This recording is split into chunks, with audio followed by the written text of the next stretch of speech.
오늘 설교 제목을 스크린에서 우리 한번 봅니다. 읽어봅니다. 자아가 깨어질 때. 여러분, 우리 기독교에서는 마귀가 왜 생겼는가? 그 마귀는 천사가 타락해서 마귀가 생겼다, 이렇게 보고 있습니다. 그래서 그 성경 근거 구절을 이사야 14장, 에스겔 28장, 유다서 6절 이렇게 이제 잡고 있는데, 그 중에 이사야 14장 13절을 보시면 천사가 이렇게 말합니다. 내가 하늘에 올라 하늘의 무별들 위에 내 자리를 높이리라. 내가 북극지폐의 산 위에 앉으리라. 가장 높은 구름에 올라가 지극히 높은 이와 같이 같아지리라 하는도다. 자, 저기에서 내가라는 단어를 세 번이나 저 천사가 씁니다. 내가, 내 자리, 내가. 그래서 아주 자기중심적인 거죠. 그리고 저 구절에 한 구절인데 높이, 높은 이라는 말을 세 번이나 쓰죠. 내 자리를 높이리라. 가장 높은 구름에 올라가리라. 지극히 높은 이와 같아지리라. 아주 높아지겠다는 교만이 나오죠. 결국은 그 내가 하는 자기중심과 높아지겠다는 교만이 어디까지 올라가느냐 하면 지극히 높은 이와 같아지리라. 이게 지극히 높은 이는 하나님인데 하나님과 같이 되겠다는 거예요. 아니, 자기는 피조물인데, 천사가 하나님이 지은 피조물에 불과한데 어느새 자기중심적이 되고 어느새 교만해서 하나님과 자기가 같아지겠다, 이렇게 하는 거예요. 이걸 계시록 앞에 나오는 유다서에는 6절에 뭐라고 표현했냐면은 또 자기 지위를 지키지 아니하고 자기 처소를 떠난 천사들을 큰 날의 심판까지 영원한 결박으로 흑암에 가두셨으며, 자기 지위를 지키지 아니했대요. 아니, 천사가 피조물의 지위가 있는데 어떻게 감히 창조주의 지위로 올라가겠다고? 자기 처소가 있는데 그걸 떠나서 지위를 지키지 않고 처소를 떠난 그 천사들을 하나님이 심판했다, 이렇게 말씀하고 있는 거죠. 그래서 저 천사가 쫓겨 내려와서 이 땅으로 내려오는데, 신학적으로는 천사가 이 타락해서 사단이 되어서 사단이 추방되는 단계가 세 단계라고 말하는지, 바로 1단계가 이사야 14장과 에스겔 28장에 근거해서 그때 아까 말한 천사가 내가 지극히 높은 이와 비길이라, 그때 이제 이 땅에로 추방당했다, 이렇게 보는 겁니다. 그리고 두 번째, 주님의 십자가 부활 사건 뒤에 추방이 되는데, 그 내용은 계시록 12장 7절로 8절을 한번 보여드릴까요? 하늘에 전쟁이 있으니 미가엘은 하나님의 이제 천사의 군대 장관의 역할을 하는 미가엘이죠.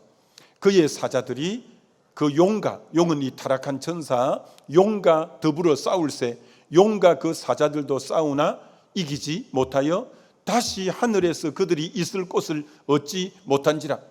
그 타락한 천사가 더 이상 하늘에서는 있을 곳을 못 찾고, 자, 그 다음 구절에 보면 이렇게 말을 하죠. 큰 용이 내어 쫓기니, 자, 큰 용 이름이 여러 가지죠. 옛뱀, 자, 창세기에 나오는 뱀이 있죠. 옛뱀, 곧 마귀라고도 하고 사단이라고도 하고 온 천하를 꾀하는 자라. 그가 땅으로 내 쫓기니 그의 사자들도 그와 함께 내 쫓기니라. 그래서 타락한 천사를 큰 용, 옛뱀, 마귀, 사단, 온 천하를 꾀하는 자, 결국 하늘에 있을 곳을 못 찾고 땅으로 내어 쫓겼다, 이렇게 말합니다. 그럼 이 타락한 천사가 마귀, 사단이 되어서 옛뱀이 되어서 이 땅에 내려왔는데, 이 땅에서 어디로 갔냐는 거예요. 어디로 왔냐는 거예요. 어디로 왔냐면 창세기 3장에 보면 이곳으로 왔다는 거예요. 에덴 동산에 왔다는 거예요. 뱀이 여자에게 이르되 너희가 결코 죽지 아니하리라. 아니, 하나님은 정령 죽으리라 그렇게 말씀했는데 이 사단이 사단은 거짓말장이요 거짓의 압이라고 로마서 요한복음 8장 44절에 말하잖아요. 거짓말하는 거예요. 그리고 너희가 그것을 먹는 날, 선악과를 먹는 날에는 너희 눈이 밝아 하나님과 같이 되어, 이것도 또 거짓말하는 거예요. 두 가지 거짓말을 하죠. 결코 안 죽는다, 그리고 하나님같이 된다. 저 다 거짓말이에요. 사단이 거짓말을 통해서 아담과 하와를 미혹하게 된 거죠. 그래서 그 뱀이 바로 사단 마귀를 상징하여서 결국은 아담과 하와가 이들의 거짓말에 넘어가서, 그리고 교만이 하나님처럼, 아니 자기가 아담과 하와가 피조물인데 하나님같이 된다는, 그러니까 이 천사가 이사야 14장에서 내가 지극히 높은 이와 비길이라고, 이 타락한 천사가 하나님같이 되려고 하다가 타락했잖아요. 근데 꼭 아담에게도 하와에게도 그 전법을 쓰는 거예요. 이거 먹으면 하나님처럼 돼, 하나님처럼 돼. 자기가 썼던 수법을 인간에게도 쓰는 거예요. 이거 먹어, 하나님처럼 돼. 그럼 아담과 하와가 말씀에 굳겠었다면 하나님이 정령 죽는다고 해서, 저건 먹으면 안 된다고 해서 뿌리쳐야 되는데, 그 미혹을 당해서 결국은 선악과를 따먹게 되어진 거죠. 그럼 여러분, 사단이, 뱀이 사단을 나타내는데, 이 사단 마귀가 왜 사람에게 그렇게 죄를 짓게 하려고 몸부림치고 있는 걸까요? 그 이유는 요한일서 3장 8절에 이것 때문에 그렇죠.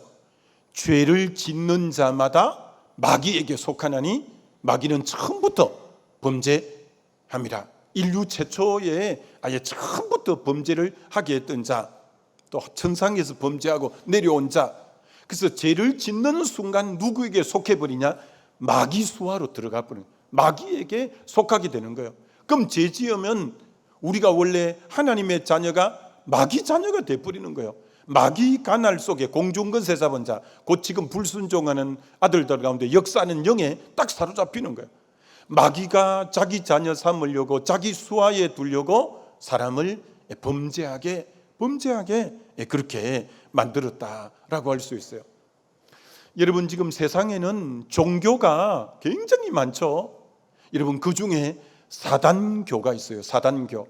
이번에 이 말씀 준비하면서 좀 자료를 여러 가지를 찾아보니까, 사단교 자체에서 그 신도가 얼마 되는가는 보니까 약 70만 명 정도 사단교를 믿는다, 이렇게 자체적으로 발표했는데, 근데 실제로 사단교를 연구하는 거기에서는 그 정도 절대 안 되고 이제 수천 명 수준이다, 이렇게 이제 해요. 자기들은 70만 명이라고 하지만 사단교를 연구하는 데에서는 수천 명 정도로 추정된다 이러는데, 이 사단교에서도 사단 바이블, 사단경이 있어요. 그 사단경에 구명제 지상의 11계율이라는 데 보면, 삶의 주인은 너 자신이다. 이게 사단이 보는 그 책의 경전에 뭐라고 했냐면, 삶의 주인은 너 자신이다. 이게 딱 마귀하고 아담 하와 다 일관성이 있는 거예요. 우리의 삶의 주인은 하나님이시잖아요. 그런데 삶의 주인은 너 자신이다. 너가 너 인생의 주인이야, 이렇게 가르치는 거예요. 너가 너 인생의 주인이야. 너가 너 인생에 누구에게도 타치받을 필요 없어. 너가 하나님이고 너가 주인이야, 이렇게 가르치고 있다는 거예요. 그래서 여러분, 이 죄의 핵심이 뭐냐? 그리고 죄는 또 다른 말로는 옛사람 자아가, 이 죄와 이 자아는 뿌리가 같아요. 뿌리가 같은데, 이게 그러면 뿌리가 뭐냐? 바로 이 자기 중심이라는 거예요. 자기를 주인 삼으려고 하는. 그래서 제가 일전에도 보여드렸지만 다시 한번 보면, 영어에 이 죄라는 단어가 sin, crime, guilt 이런 단어인데, 다 중심에 맨 가운데 스펠링이 I라는 거예요. 자기라는 거예요. 자기가 중심된 게 죄라는 거예요. 자기가 중심된 거, 자기가 주인의 자리에 있는 거, 자기가 언제나 자기 중심, 이걸 일컬어서 죄라고 한다. 이렇게 분명히 말씀하고 있는 거예요. 그렇습니다, 여러분.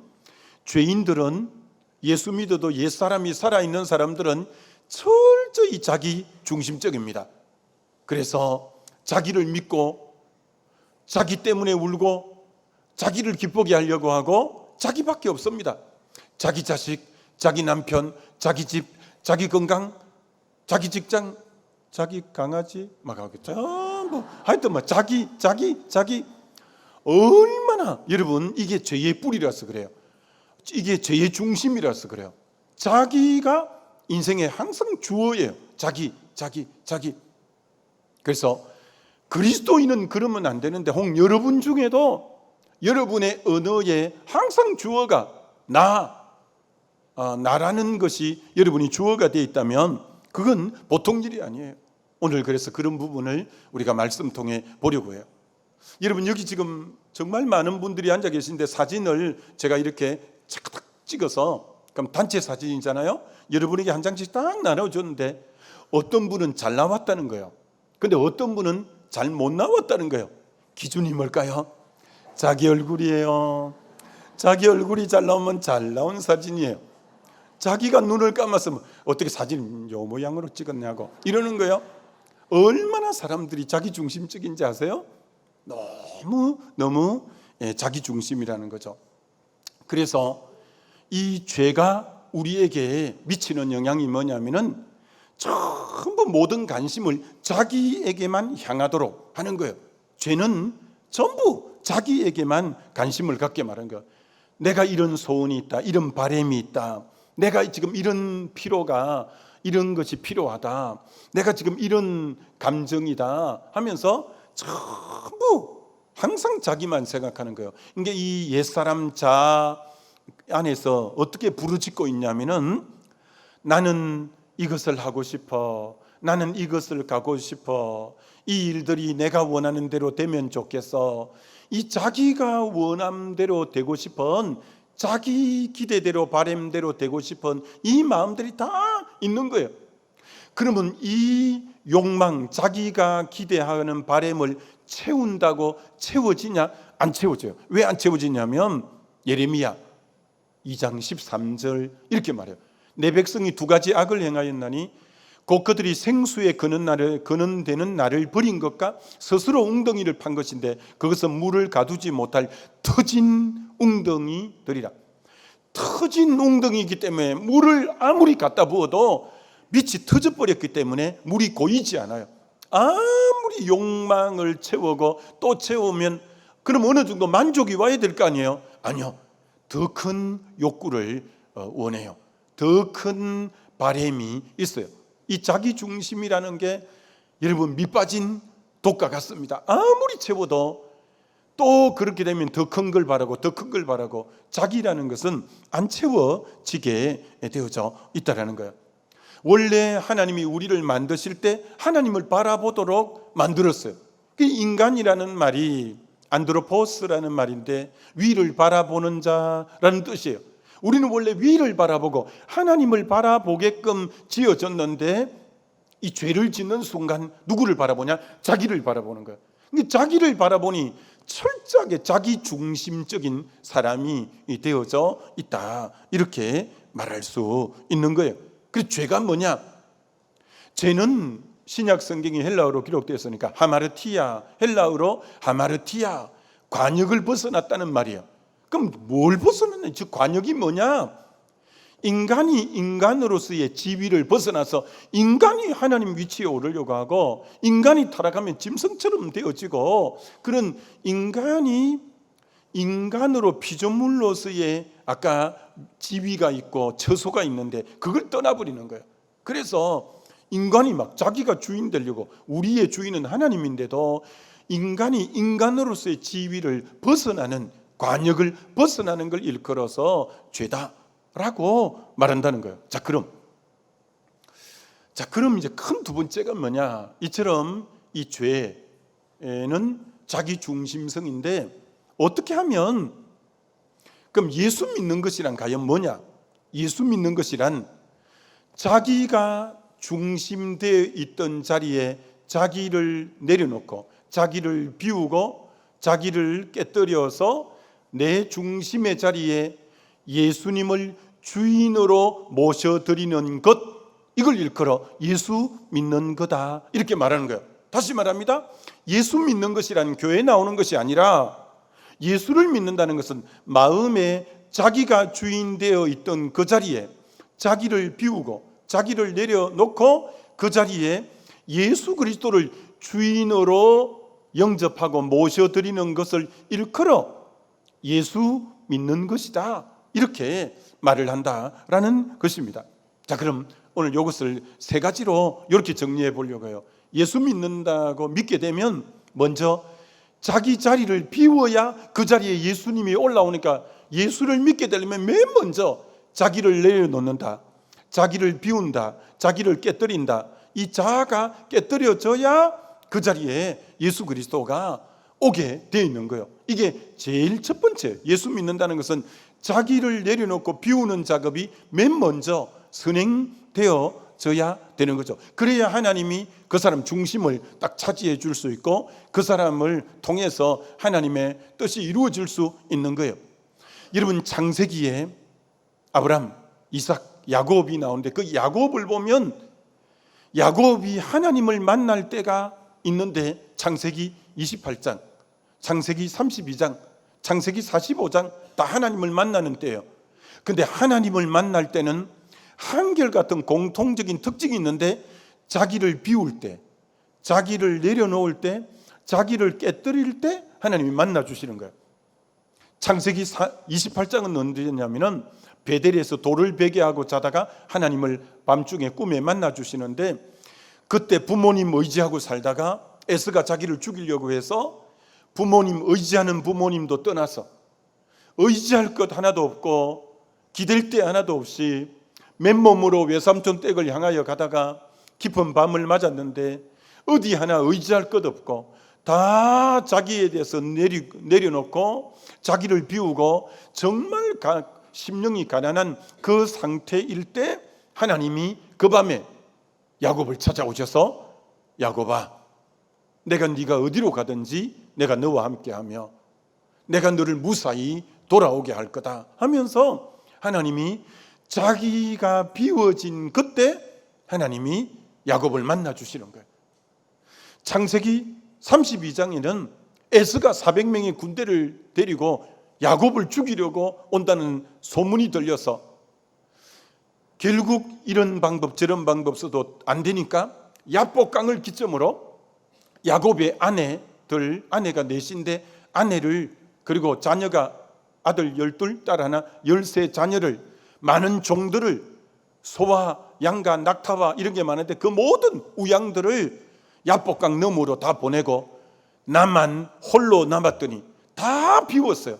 다 비우고 그렇게 움켜잡는데 명수인 그 사람이 다 비우고 딱 혼자 남았을 때 하나님이 그 밤에 야곱을 만나 주시고 야곱을 이스라엘로 바꿔주시고 놀라운 변화가 일어나는 것처럼 자기를 비울 때, 자기를 내려놓을 때, 자기를 깨뜨릴 때 하나님은 항상 그를 만나 주시는 것을 보는 거예요.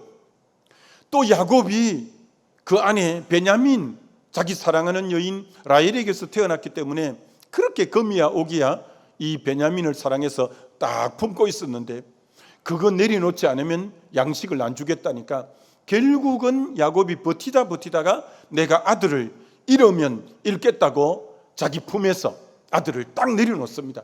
내려놓을 때 결국은 브엘세바에서 하나님이 만나주시고 죽었다고 생각한 요셉이 총리가 되어서 만날 수 있는 것처럼 하나님이 만나주실 때는 야곱이 자기를 비울 때, 야곱이 자기를 깨뜨릴 때만이 하나님이 만나주시는 거예요. 오늘 이 3부 예배 드리는 여러분들이 난 예수를 이렇게 오래 믿어도 왜 하나님에 대한 간증이 별로 없을까? 하나님이 내 삶에 좀 만나주시는 흔적들이 적을까? 그런 분들의 특징이 뭐냐? 자기를 비우지 않는 거예요. 자기를 깨뜨리지 않는 거예요. 자기를 내려놓지 않으면 하나님이 만나주고 싶어도 못 만나주시는 거죠. 여러분, 모세가 출애굽을 할 때 모세를 들어 쓰시고 가나안을 정복할 때는 여호수아를 들어 쓰시는데 모세와 여호수아에게 하나님이 처음 만났을 때 첫 일성이 똑같아요. 그게 뭘까요? 모세를 만났을 때, 여호수아를 만났을 때 너가 선 곳은 거룩한 곳이니 발에 신발을 벗어라. 신발을 벗으라는 거야. 여러분, 신발을 벗으라는 뜻이 뭐예요? 그 당시 신발은 누가 벗냐? 종들이, 노예는 신발이 없었어요. 너 지금 너가 주인의 자리에 있구나. 너 종의 위치로 내려와. 너 주인의 자리를 비워. 라는 의미가 신발을 벗으라는 거야. 너가 지금 주인 돼 있는 그 자리에 내려와. 종의 자리로 내려와. 라고. 그래서 신발을 벗을 때 하나님이 함께해서 가나안에 10가지 재앙을 내리고 결국은 유월절 피를 통해 건져내고 가나안의 이제 전투적인 족속들도 다 쳐부수고 여호수아가 이길 수 있던 것은 주인의 자리에서 자기를 비우니까 하나님이 함께해서 넉넉히 이긴 것처럼 오늘 우리의 삶에 승리가 언제 오냐? 너 발에 신발 벗어. 신발을 벗으라는 거예요. 사실 신발을 벗으라는 두 번째 의미는 이런 걸 했죠. 여러분이 직장에 취직할 때 이력서를 제출하는데 이력서의 뜻이 뭐냐면은 신발 이자예요. 신발 이자. 력자는 히스토리, 역사, 지날 역자예요. 지나온 여러 당신이 신발 신고 다닌 역사를 요 이력서에 한번 간단히 정리해 보시오. 그게 이력서예요. 내 초등학교는 신발 신고 여기 다니고 중학교 직장 여기 다니고 그 모든 걸 함축해 쓰는 게 이력서는 내 신발 신고 다닌 족적을 압축해 기록해 놓은 장소예요. 나의 학벌, 나의 출신, 나의 신분 이런 걸 다 함축적인 게 이 이력서예요. 너 신발 벗어 라는 것은 너의 모든 거 내려놓아. 비워. 그래야 내가 너를 붙잡고 내 능력으로 내 지혜와 내 힘으로 너를 통해 주의 일을 이룰 거야. 너 이력서 다 내려놓아 라고 하는 거예요. 비울 때 하나님이 모세를 들었었고 여호수아를 들었던 것처럼 오늘 하나님께서 여러분에게 너 이력서 너무 자랑하지 마. 너 그거 내려놓아. 그래야 내가 너를 통해 일할 수 있어 라고 말씀하고 있다라는 거죠. 이처럼 자기를 비우는 게 너무 중요한 거예요. 여러분, 허드슨 테일러가 중국에 선교사로 가잖아요. 그때에도 1800몇 년도니까 얼마나 열악할 때예요. 배에서 선원들이 항구의 저반에서 사람들이 내리는데 거기 이제 저반 시설이 잘 안 돼가지고 나무 널판지 같은 거 하나 타고 한 사람씩 이렇게 내리는 거예요. 근데 파도가 너무 치니까 배가 흔들흔들하다가 어떤 사람이고만 내리다가 바다에 고만 떨어져 버린 거예요. 근데 막 파도가 이렇게 출석거리니까 뻔히 사람이 떨어진 걸 보고 모두 주목하고 있으면서 저걸 어쩌나 하면서도 아무도 못 들어가는 거예요. 파도가 너무 심해서 뭐 들어가면 같이 죽을 상황이니까. 근데 배에서 나오다가 떨어지면 책임이 누가 있냐? 선장에게 있는 거예요.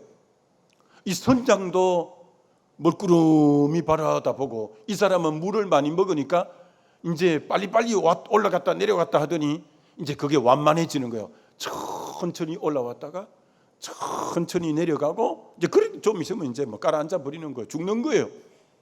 근데 이 사람이 한참 있다가 올라오고 한참 있다가 이렇게 내려가고 이제 거의 저 사람 이제 거의 끝이 다 나는구나 이렇게 생각하는데 선장이 그때 옷을 딱 벗더니 팬티 차림으로 다이빙을 쫙 해서 그 사람을 끄집고 올라오는 거예요. 근데 사람들이 막 선장을 보고 비난하는 거예요. 아니 빨리 들어가서 건져와야지. 저러다가 지금 왜 다 죽어가려니까 건져오냐고. 그때 선장이 이렇게 말하는 거예요. 자기가 살려고 바둥거릴 때 들어가면 저도 죽고 나도 죽고 다 죽어요.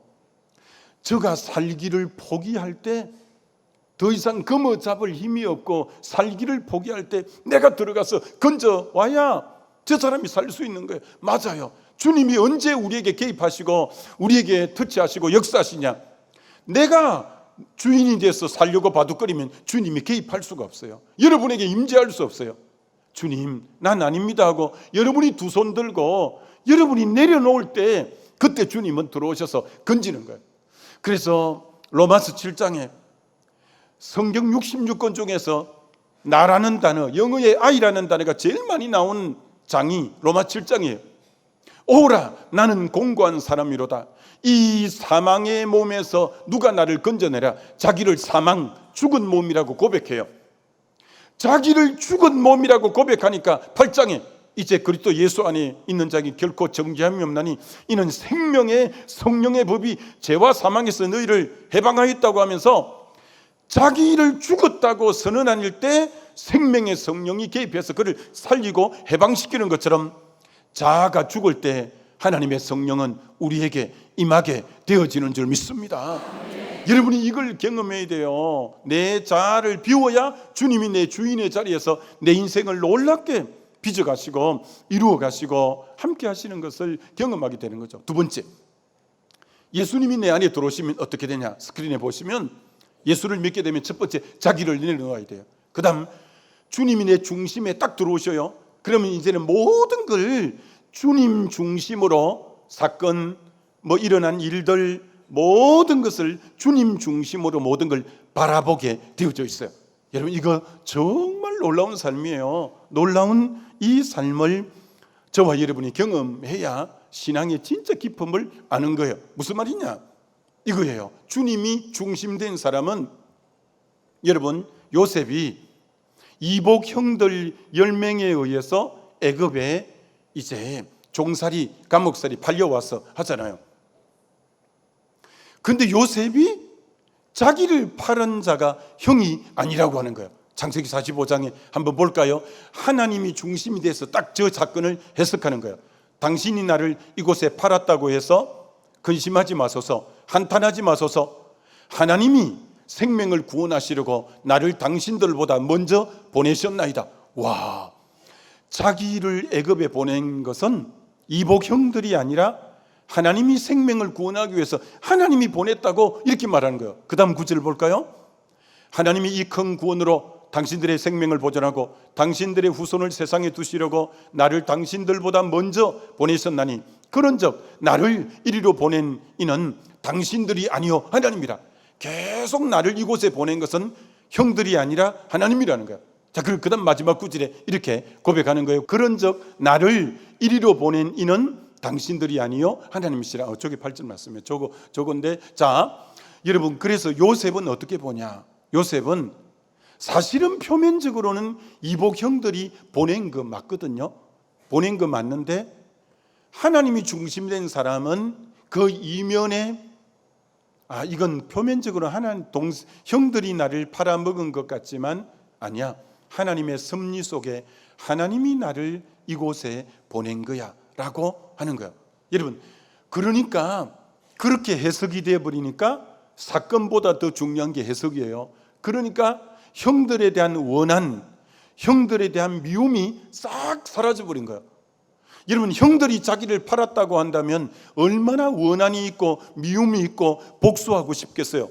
그러나 형들이 자기들 앞에 양식 사러 왔지만 이건 하나님의 섭리 속에 온 것을 알기 때문에 형들에게 고센 땅을 준비해서 섬기고 대접하고 그랬던 것처럼 여러분, 어떤 사건을 그 이면에 하나님의 중심이 되어서 해석하고 바라보는 이 안목, 이게 너무너무 중요한 거죠. 여러분, 다윗의 시편에 다윗이 쓴 시편이 150편 중에 한 75편 정도가 다윗이 쓴 시편이죠. 그 다윗이 쓴 시편 중에 제일 명시를 시편 23편, 여호와는 나의 목자시니 내게 부족함이 없으리로다. 그가 나를 푸종 초장에 누이시고 실만한 물가로 인도하시는도다. 그 시편이잖아요. 근데 이 시편이 왜 명시냐? 영어 성경으로 보면 왜 명시인 줄 알아요. 다윗이 시를 쓸 때 주어가 전부 하나님이에요. 하나님이 딱 주어인 거예요. 2절 3절만 보여드릴까요? 여러분 보세요. He. 자기 인생의 주어는 하나님이라는 거예요. 하나님이 나를 푸른 초장으로 이제 푸른 초장에 누이셨고, 하나님이 이제 조용한 물가로 인도하셨고, 하나님이 내 영혼을 소생시키셨고, 하나님이 자기 이름을 위하여 의의 길로 나를 가이드 이제 인도해 주셨고, 다 누가 그랬냐? 자기 인생의 주어는 하나님이라는 거예요. 여러분, 우리는 모든 일에 예수님을 나를 비우고 예수를 중심에 모셨다면 주님이 내 인생의 주어가 되어서 바라보는 이 안목 관점, 이게 너무 중요한 거예요. 저분이 지금 굉장히 큰 문제가 있다. 저분이 지금 가정에 우환질고가 있다. 직장에 무슨 일이 있다. 건강에 무슨 일이 있다. 하나님을 빼고 생각해봐요. 너무 혼돈스럽고 너무 힘들지만 모든 주권이 하나님께 있어. 하나님이 역사하시면 넘지 못한 일이 없을 거야. 하나님은 없는 가운데 있게 하실 거야. 하나님은 죽은 가운데 살리실 거야. 하나님은 바랄 수 없는 쪽에 바랄게 하실 거야. 사람은 불가능해도 하나님은 가능하실 거야. 여러분, 하나님을 넣고 해석하고 바라보게 되어지시기를 주님의 이름으로 축원합니다. 여러분, 예수님을 주인으로 모셨다는 게 얼마나 귀한가. 여러분, 민수기 13, 14장에 가데스 바네아에서 12정탐꾼이 가나안 땅에 40일 정탐을 하는데 40일 정탐하고 와서 10명의 정탐꾼은 보고하는 내용을 들어보니까 저 가나안 족속들이 너무 장대하다. 그들의 성들은 너무 견고하다. 그들은 안악자손이 되어서 신장이 너무 장대하다. 병거는 다 철병거라서 우리를 삼키는 땅이요, 우리는 그들에 비하면 메뚜기 같다. 어떻게 10명의 정탐꾼은 보고하는데 하나님이라는 단어가 한 단어도 안 나올까요? 그런데 여러분, 여호수아 갈렙 믿음의 사람들은 백성들 앞에 40일 정탐하고 보고하는데 여러분 한번 볼까요? 이렇게 보고해요. 얼마나 하나님 자라는 단어가 많이 들어가는 거 보세요. 이스라엘 자손의 온 회중에게 말하여 이르되 여호수아 갈렙이 우리가 두루다니며 정탐한 땅은 심히 아름다운 땅이라. 자, 그 다음부터 보세요. 하나님이라는 단어 보세요. 여호와께서 우리를 기뻐하시면 우리를 그 땅으로 인도하여 들이시고 그 땅을 우리에게 주시리니 이는 과연 젖과 꿀이 흐르는 땅이니라. 자, 하나님이 하시면 된다는 거예요. 다만 여호와를 거역하지 말라. 또 그 땅 백성을 두려워하지 말라. 그들은 우리의 먹이다, 우리의 밥이다. 그들의 보호자는 그들에게 떠났고 여호와는 우리와 함께 하시느니라. 그들을 두려워하지 말라. 이렇게 말하는 거야. 그러니까 전부 여호와가 들어가는 거예요. 여호와가 기뻐하시면 능히 그 땅 차지할 수 있다. 여호와를 거역하지 말라. 여호와는 우리와 함께 하신다. 여러분, 여러분의 모든 현장의 언어의 중심이 하나님이 되시기를 주님의 이름으로 축원합니다. 여러분, 저 블레셋에 골리앗이 쳐들어왔는데 키가 근 3m 가량 되고 엄청난 계력을 가진 사람이 쳐들어와서 사울 왕은 보통 사람에 비해서 어깨 위나 더한데도 꼼짝을 못하고 오금이 저려서 어찌할 줄을 모르는 거예요. 근데 사울의 말을 들어보니까 하나님이라는 단어가 하나도 안 들어가요. 저는 어려서부터 용사고 저는 너무 신장이 크고 너는 목동이라서 넌 안 된다. 계속 대적만 보고 자기의 초라함만 보는데, 근데 다윗이 그 골리앗을 이기기 전에 어떻게 말하는지 보세요. 다윗의 말을 사무엘상 17장에 보면 이렇게 말하는 거예요. 얼마나 하나님 단어가 많이 들어가는 거 보세요. 또 다윗이 이르되 여호와께서 나를 사자의 발톱과 곰의 발톱에서 건져내셨은즉 나를 이 블레셋 사람의 손에서도 건져내시리라. 하나님이 건져내신다는 거예요. 그 다음 볼까요? 이렇게 말해요. 다윗이 블레셋 사람에게 이르되 너는 칼과 창과 단창으로 내게 나오거니와 나는 만군의 여호와의 이름 곧 내가 모욕하는 이스라엘 군대의 하나님의 이름으로 내게 나아가노라. 그 다음 뭘까요? 오늘 여호와께서 너를 내 손에 넘기시리니 내가 너를 쳐서 내 목을 베고 블레셋 군대의 시체를 모든 공중에 새와 땅의 들짐승에게 주어 온 땅으로 이스라엘의 하나님이 계심을 알게 하겠고, 또 볼까요?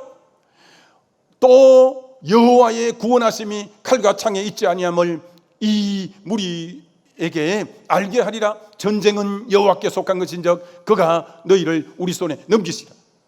어떻게 구절구절 말마다 하나님이라는 단어가 들어가는 거예요. 여러분, 하나님 중심이 되시기를 주의 이름으로 축원합니다. 여러분의 모든 말에 하나님이라는 단어가 들어가게 되시기를 축원합니다.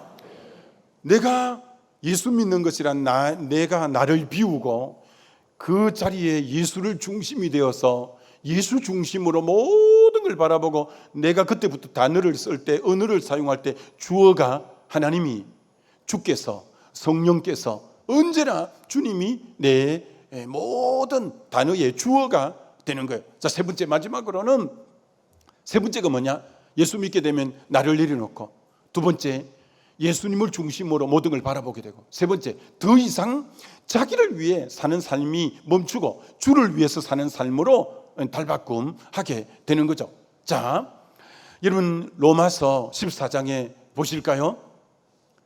우리 중에 누구든지 자기를 위하여 사는 자가 없고 자기를 위하여 죽는 자도 없도다. 우리가 살아도 주를 위하여 살고 죽어도 주를 위하여 죽나니 그러므로 사나 죽으나 우리가 주의 것이로다.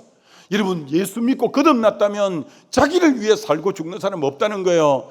여러분, 다시 한번 축원합니다. 주를 위하여 살고 주를 위하여 죽는 주의 것으로 살게 되시기를 주님의 이름으로 축원합니다. 이게 우리 그리스도인의 바른 삶의, 주를 위하여 뭐 할 때 위하여 막 하는 것처럼 우리는 위하여 할 때 주를 위하여밖에 없어요. 자기를 위하여 같은 거 없어. 주를 위하여. 여러분, 고린도서 5장에도 거의 비슷한 말씀이 나와요. 그가 모든 사람을 대신하여 죽으시면 살아있는 자들로 하여금 다시는 그들 자신을 위하여 살지 않고 오직 그들을 대신하여 죽었다가 다시 살아나신 이를 위하여 살게 하려 함이라. 여러분, 주를 위해서만 살게 되시기를 주의 이름으로 축원합니다. 그게 우리가 사는 거예요. 자, 그런데 이게 여러분 힘으로 잘 안 돼요. 그래서 성령을 보내신 거예요. 성령이 임하면 뭐가 타파되느냐면, 아까 죄는 철저한 자기중심, 이기심이라고 했어요. 근데 성령이 오순절날 임하자 그들이 전답을 팔고 자기 소유를 팔아 사도들 발 앞에 갖다 내니 사도들이 가난한 자에게 나눠줌으로 핍절한 자가 없었더라. 그러니까 성령이 임하니까 이기심이 타파되고 이타적인 사람이 되는 것은 성령의 강한 기름 부음이 있어야 돼요. 여러분이 예수를 지금 이렇게 믿고 직이 그렇게 중직인데도 아직까지 삶이 자기라는 삶의 바운다리를 탈피하지 못하고 오늘 살아도 나를 위해 살고 내일 살아도 나를 위해 산다면 매내 되길 우발하신 하나님의 저울에 달려 가벼운 삶이에요. 여러분이 이타적인 삶은 여러분 힘으로 안 되니까 성령 충만 받아서 정말 이제는 주를 위하여 이웃을 위하여 살게 되는 저와 여러분 되시길 주의 이름으로 축원합니다. 여러분, 룻기가 사사 마리업 때의 기록이에요. 사사 시대는 350년간 암흑기, 칠흑같이 어두운 암흑기인데 그 암흑기에 시어머니 나오미가 며느리에게, 며느라, 나 이제 내 고국 유다 베들레헴으로 나 올라간다. 너희들은 아직 젊으니까 이곳에서 좋은 남자 만나서 재혼하고 살아라. 나 이제 내 고국으로 가겠다. 그러니까 이 시어머니가 자기가 너무 연로하고 그런데도 자기 중심적으로 생각 안 하고 며느리를 위해서 너희들 이곳에 남아 있거라. 자기 중심적이 아니니까 너무 아름다운 거예요. 그때 룻이 어머니 하나님이 나의 하나님이고 어머니 가는 곳에 나도 가고 어머니 유숙하는 곳에 나도 유숙하겠습니다. 룻이 20대 초반 정도밖에 안 되는 나이인데 자기를 생각하지 아니하고 또 어머니를 생각해서 어머니 가는 곳에 나도 가겠습니다 하면서 따라 나온 거예요. 그가 마치 이삭을 준 밭이 보아스의 밭인데 기업 물을 자는 보아스보다도 더 가까운 친척이 있는데 그에게 기업을 물으라고 하니까 나는 내게 손해가 끼칠 가서 나를 위하여 이제 기업을 물으지 않겠다. 그래서 성경에 그 이름도 안 나와서 아무개여 이렇게 말해요. 왜? 이름을 불러줄 가치가 없어서 자기 손해가 볼까 해서 자기를 위해서 자기는 기업 물으지 않겠대요. 근데 보아스가 룻을 자기 아내로 데리고 오면 어떻게 되냐면 그 모든 재산과 이것을 이 룻의 남편, 죽은 남편 이름으로 다 이제 등기를 해주고 하니까 손해가 있어요. 그러나 손해가 있지만 이 여인을 위해서 그를 기업 물을 자로 자기 아내로 데려온 거예요. 그러니까 룻기는 전부 이타적인 삶을 사는 거예요. 시어머니도 며느리를 위해서, 며느리는 시어머니를 위해서, 보아스는 룻을 위해서. 그러니까 하나님이 그곳에 어떻게 복을 내리셨나? 이 보아스와 룻이 결혼을 했는데 정손자가 누가 태어났냐? 다윗이 태어난 거예요. 다윗의 후손에 왕족이 태어난 거예요. 왕족들이 그 후손에서 메시아 예수 그리스도가 온 거예요. 워낙 이들이 자기 중심적인 삶이 아닌 정말 이타적인 삶을 사니까 하나님이 복을 쏟아 부어준 것처럼 여러분 삶에 새로운 삶이 펼쳐지려면 자기 중심적인 삶에서 주님 중심적인 삶으로 삶이 전환되어야만이 주님이 여러분의 삶을 새로운 삶으로 펼쳐가는 거예요. 다시 한 번 더 축원합니다. 여러분이 주님이 중심됨으로 여러분의 삶이 새롭게 크고 놀라운 일들이 일어나게 되시기를 주님의 이름으로 축원합니다. 주님이 중심될 때만 새로운 놀라운 삶들이 우리 안에 일어날 수 있다는 거예요. 자, 그래서 성령 충만하면 이타적이 되고 제 가운데 살면 철저한 이기적이 자기만 생각하는 사람이 되는 거예요. 다시 이렇게 정리하고 설교를 매듭짓습니다. 신앙생활이란 내 인생의 주인을 바꾸는 일입니다. 마음의 주인이 바뀌는 것. 하나님이 내 삶의 주인으로 모신다는 것은 결국 자기를 부인하고 자아를 깨뜨릴 때 주님이 내 주인이 되어서 내 삶을 새롭게 펼쳐간다라는 것 아시고, 나는 날마다 죽노라고 고백한 사도 바울처럼 매일 여러분 자신이 죽으시고 그 안에 주님을 중심으로 모셔서 살아가시는 저와 여러분 되시기를 주님의 이름으로 축원합니다.